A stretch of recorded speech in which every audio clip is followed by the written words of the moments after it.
আসসালামু আলাইকুম। এমআর খান বিডি চ্যানেলের পক্ষ থেকে আজকের এই ভিডিওতে স্বাগতম। আজ 2 জুলাই মঙ্গলবার। আজকের মার্কেট আপডেট নিয়ে আপনাদের সাথে কথা বলবো আমি। আলহামদুলিল্লাহ, আজকে মার্কেটে সূচকের সামান্য পরিমাণে উন্নতি হয়েছে। আজ বাজার পর্যালোচনায় দেখা যায় আজ মঙ্গলবার ডিএসসি প্রধান বা এক সূচক 11.78 পয়েন্ট বৃদ্ধি পেয়ে অবস্থান করছে 5340 পয়েন্টে। অপরদিকে আমরা যদি ডিএসসি 30 সূচক দেখি সেক্ষেত্রে দেখা যাবে ডিএসসি 30 সূচক আজ 5.01 পয়েন্ট হ্রাস পেয়ে অবস্থান করছে 1904 পয়েন্টে। আমরা যদি ডিএসসি সরিয়া সূচক দেখি সেক্ষেত্রে দেখা যাবে যে ডিএসসি সরিয়া সূচক আজ 2.26 পয়েন্ট হ্রাস পেয়ে অবস্থান করছে 1177 পয়েন্টে। আজ ডিএসসিতে 440 কোটি 63 লাখ টাকার শেয়ার ও ইউনিট লেনদেন হয়েছে, যা আগের কর্মদিবসে লেনদেন ছিল 712 কোটি 68 লাখ টাকা। আজ ডিএসসিতে লেনদেন হওয়া 394টি প্রতিষ্ঠানের শেয়ার ও ইউনিট লেনদেন হয়েছে। এর মধ্যে দাম বেড়েছে 213টির, দাম কমেছে 124টির এবং দাম অপরিবর্তিত ছিল 56টি কোম্পানির। তো এখানে লক্ষণীয় বিষয় হলো 3টি সূচকের মধ্যে একটি সূচকে অর্থাৎ প্রধান সূচকে সামান্য পরিমাণে পয়েন্টের বৃদ্ধি ঘটেছে, কিন্তু অপর দুই সূচকে আবার পয়েন্টের কিছুটা হ্রাস পেয়েছে। এবং অপরদিকে দেখা যাচ্ছে একটি গুরুত্বপূর্ণ বিষয় হলো আজকে লেনদেনের পরিমাণ গত দিনের চেয়ে অনেকাংশে কমেছে, যেটা খুবই হতাশাজনক বলে আমি মনে করি। যাই হোক, মার্কেট আজকে প্রথম দিকে অনেকটাই সূচকের পতন ছিল, সেখান থেকে উঠে এসে যে পয়েন্টের বৃদ্ধি বা পয়েন্টের প্লাস হয়েছে, সেটাই আসলে আমি মনে করি একটা পজিটিভ দিক। যাই হোক, আশা করি আগামীকালকে হয়তো মার্কেট আরো একটু ভালো হওয়ার সম্ভাবনা রয়েছে। যাই হোক, এখন দেখা যাক কি হয়। তো এখন আমরা যে আজকের মার্কেট ইন্ডেক্স মুভার্স দেখি সেক্ষেত্রে দেখা যাবে মার্কেট পুলার্স বা সূচক বৃদ্ধিতে যাদের অবদান রয়েছে তারা কারা, তারা হলো Bex pharma, Genex Infosys, ADN telecom, Navana pharma, Uttara bank, Malek spin, Aftab automobile, Orion pharma, premier cement, BRAC bank. তো সেক্ষেত্রে দেখা যাচ্ছে যে বেক্স ফার্মা একাই 4 পয়েন্টের বেশি সূচকের বৃদ্ধি ঘটেছে। অপরদিকে জেনেক্স ইনফোসিস 1 পয়েন্টের বেশি, এডিএন টেলিকম 1 পয়েন্টের মতো, Navana pharma, Uttara bank, Malek spin, Aftab automobile এবং ওরিয়ন ফার্মা তারা সবাই 1 পয়েন্টের সামান্য পরিমাণে বেশি সূচকের বৃদ্ধি ঘটিয়েছে। অপরদিকে প্রাইম সিমেন্ট এবং ব্র্যাক ব্যাংক 1 পয়েন্টের কম সূচকের বৃদ্ধি ঘটিয়েছে। এক্ষেত্রে বেক্স ফার্মা 118 টাকা 10 পয়সা থেকে 121 টাকা, জেনেক্স ইনফোসিস 47 টাকা 60 পয়সা থেকে 50 টাকা 60 পয়সা, এডিএন টেলিকম 99 টাকা 10 পয়সা থেকে 105 টাকা 80 পয়সা, নাভানা ফার্মা 87 টাকা 30 পয়সা থেকে 90 টাকা 80 পয়সা, উত্তরা ব্যাংক 20 টাকা 10 পয়সা থেকে 20 টাকা 50 পয়সা, মালিক স্পিন 31 টাকা 20 পয়সা থেকে 33 টাকা 40 পয়সা, আফতাব অটোমোবাইল 30 টাকা থেকে 33 টাকা, ওরিয়ন ফার্মা 69 টাকা 10 পয়সা থেকে 70 টাকা 50 পয়সা, প্রিমিয়ার সিমেন্ট 63 টাকা 30 পয়সা থেকে 66 টাকা 80 পয়সা, ব্র্যাক ব্যাংক 34 টাকা 30 পয়সা থেকে 34 টাকা 50 পয়সায় লেনদেন হয়েছে। অপরদিকে আমরা যে আজকের মার্কেট ড্রেগাস বা সূচক রাশি যাদের অবদান ছিল তাদের দেখি, তাদের মধ্যে রয়েছে স্কয়ার ফার্মা, রেনেটা, জিপি, বেডবিসি, আল আরফা ইসলামী ব্যাংক, অলিম্পিক, লিন্ডেবিডি, খান ব্রাদার্স, কোহিনুর কেমিক্যাল এবং লাফার্স হোলসিম।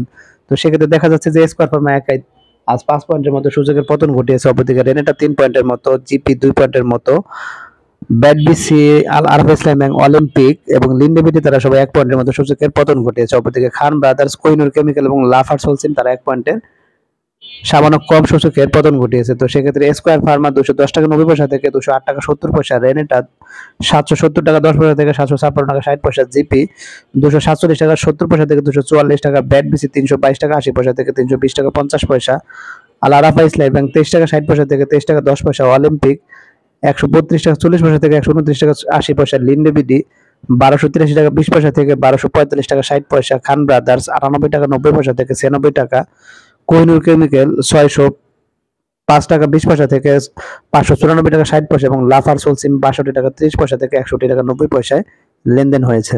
এখন যদি আমরা আজকে টপ গেইনার্স বা মূল্যবৃদ্ধি কারা ছিল তা দেখি, তাহলে দেখা যাবে আজকে মূল্যবৃদ্ধি শেষে এসেছে Aftab automobile, Zaheen textile, Navana CNG, continental insurance, central insurance, Desh general insurance, Rupali insurance, green delta mutual fund, Bengal Windsor, মেঘনা ইন্স্যুরেন্স। তো সেক্ষেত্রে দেখা যাচ্ছে যে আফতাব অটোমোবাইল আজকে হলটেড হয়েছে। জায়ান্ট টেক্সটাইল 6% এর মতো মূল্য তাদের বৃদ্ধি পেয়েছে। অপরদিকে নাভানা সিএনজি হলটেড ছিল, কন্টিনেন্টাল ইন্স্যুরেন্স হলটেড ছিল, সেন্ট্রাল ইন্স্যুরেন্স তাদের মোটামুটি 8% এর মতো মূল্য বৃদ্ধি পেয়েছে। অপরদিকে দেশ জেনারেল ইন্স্যুরেন্স 8% এর মতো মূল্য বৃদ্ধি পেয়েছে, রূপালী ইন্স্যুরেন্স 8% এর মতো মূল্য বৃদ্ধি পেয়েছে, গ্রিন ডেল্টা 7% এর মতো, বেঙ্গল ওয়াইন্ডসর এবং মেঘনা ইন্স্যুরেন্স তারা সবাই 7% এর সামান্য পরিমাণে বেশি মূল্য বৃদ্ধি ঘটেছে। যেটা দেখা যাচ্ছে যে ইন্স্যুরেন্স সেক্টর মোটামুটি আজকে আবার মূল্য বৃদ্ধি পাচ্ছে ভালো। টপ লুজার্স বা মূল্যরাশি কারা ছিল তা দেখি, তাহলে দেখা যাবে আজকে মূল্যরাশি শীর্ষে ছিল ইসলামী ফিনান্স, আর তাদের 5% এর মতো মূল্য তাদের পতন ঘটে। অপরদিকে বাংলাদেশ ইন্ডাস্ট্রিয়াল ফিনান্স তারা 3% সামান্য পরিমাণে বেশি তাদের মূল্যের পতন ঘটেছে।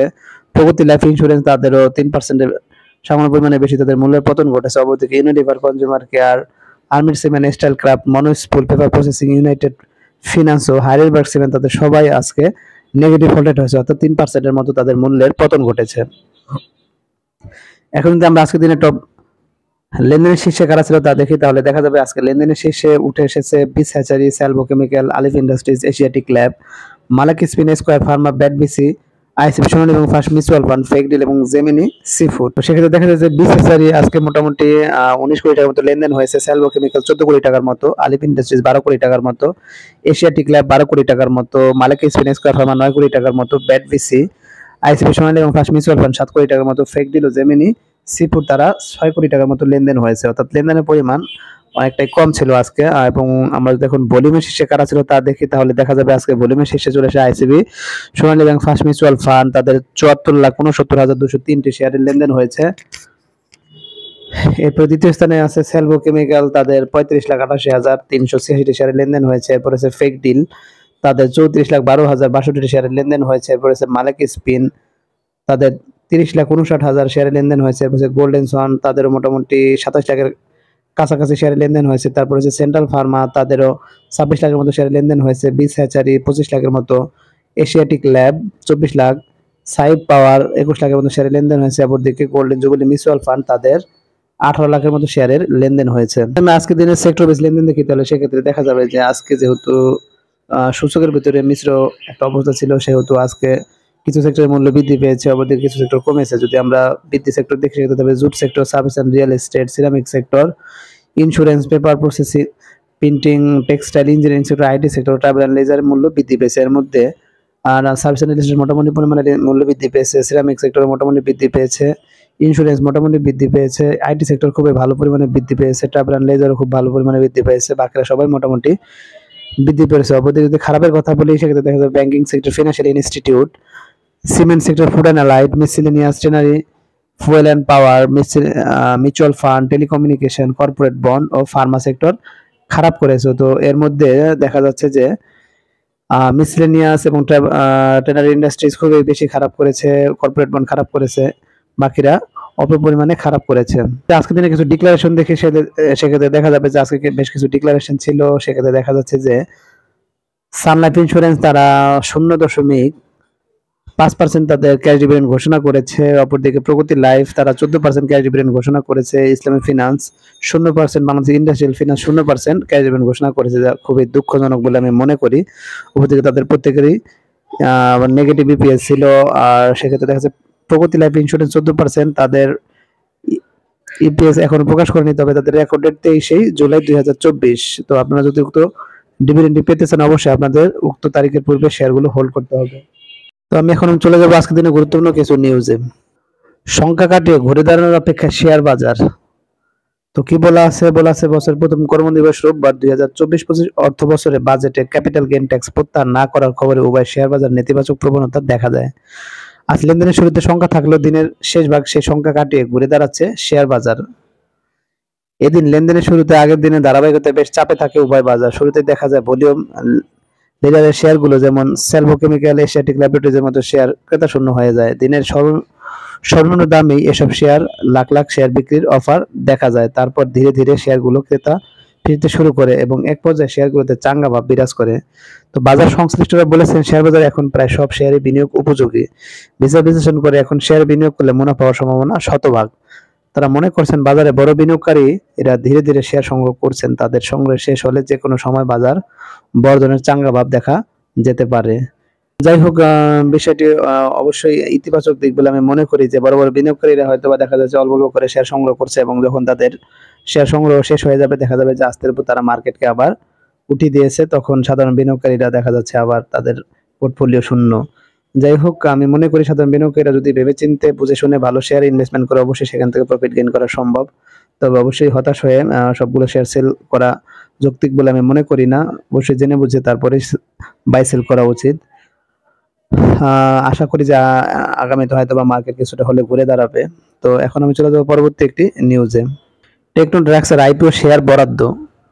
তো কি বলা আছে, শেয়ার বাজারে বুক বিলিং পদ্ধতিতে তালিকাভুক্ত প্রক্রিয়া থাকা ওষুধ উৎপাদনকারী প্রতিষ্ঠান টেকনোড্রাক্স লিমিটেড প্রাথমিক গণপ্রস্তাব আবেদনকারীর মধ্যে শেয়ার বরাদ্দ দেওয়া হয়েছে। তো 2000 কোম্পানি আইপিও শেয়ারে বরাদ্দ দেওয়া হয়। কোম্পানি আইপিও নির্ধারিত সংখ্যার চেয়ে বেশি আবেদন জমা পড়ার কারণে তারা আনুপাতিক হারে দিয়েছে। তো কিভাবে যারা 10,000 টাকা আবেদন করেছেন তারা অবশ্যই 11টি করে শেয়ার পাবেন, আর 10 লাখ টাকার আবেদন যারা করেছেন তারা পাবেন 1166টি করে শেয়ার। অপরদিকে প্রবাসী বাংলাদেশী যারা আবেদন করেছেন তারা প্রতি 10,000 টাকার আবেদনের বিপরীতে পাবেন 20টি করে শেয়ার। 10 লাখ টাকার আবেদনকারীরা পেয়েছেন 2016টি শেয়ার। যেহেতু এখন আর লটারি প্রথা নেই, সে কারণে এখন আনুপাতিক হারে শেয়ারগুলো দেওয়া হয়। এর আগে 9 জুন থেকে 13 জুন পর্যন্ত টেকনোড্রাক্সের আইপিও আবেদন জমা পড়ে প্রতিষ্ঠানটি কাট অফ প্রাইস নির্ধারণ করা হয়েছে 34 টাকা। কাট অফ প্রাইসের 30% কম দামে অর্থাৎ 24 টাকা করে আবেদনের মাধ্যমে বিনিয়োগকারীরা প্রতিটি শেয়ার কিনতে পারবেন।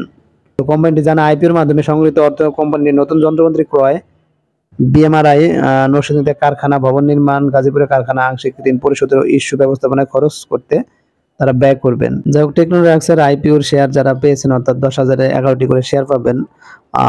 তো খুব শীঘ্রই হয়তো মার্কেটে ট্রেড শুরু হয়ে যাবে। আশা করি এখান থেকে আপনারা ভালো পরিমাণে মুনাফা পাবেন বলে মনে করি। তো দেখা যাক শেয়ারটি মার্কেটে কতটুকু ভালো করে। এখন আমি চলে যাবো অপর একটি নিউজে। ব্লকে 5 কোম্পানির বড় লেনদেন। তো কি বলা আছে, সপ্তাহের দ্বিতীয় কর্মদিবস মঙ্গলবার ঢাকা স্টক এক্সচেঞ্জের ব্লক মার্কেটে 48টি কোম্পানির লেনদেনে অংশ নিয়েছে। এসব কোম্পানির মোট 34,44,18,000 টাকা শেয়ার লেনদেন হয়েছে। এর মধ্যে সবচেয়ে বেশি লেনদেন হতে দেখা যাচ্ছে 5 কোম্পানির শেয়ার। তো এরা কারা? এরা হলো প্রগতি life insurance, express insurance, Lovello ice cream, BRAC bank, central insurance company limited.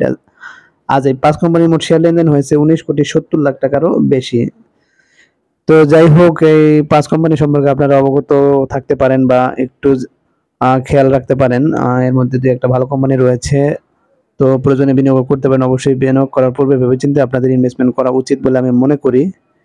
কারণ শেয়ার বাজার অত্যন্ত ঝুঁকিপূর্ণ, তাই অবশ্যই আপনাদের ঝুঁকি বিবেচনা করে ইনভেস্টমেন্ট করা উচিত। তবে এখানে লাভেলো আইসক্রিম শেয়ার দরটি আমার কাছে মনে হচ্ছে যে এই মুহূর্তে ওভার প্রাইসে রয়েছে। বাকিগুলো আপনারা দেখতে পারেন। তো যাই হোক, আজকের মতো ভিডিও বাড়াবো না। আজকের মতো এখানে বিদায় নিব। যারা আমার চ্যানেলে নতুন অবশ্যই চ্যানেলটিকে সাবস্ক্রাইব করবেন, লাইক করবেন, কমেন্ট করবেন এবং শেয়ার করবেন। তো আজকের মতো এখানে বিদায় নিচ্ছি। সবাই ভালো থাকবেন, সুস্থ থাকবেন। আল্লাহ হাফেজ।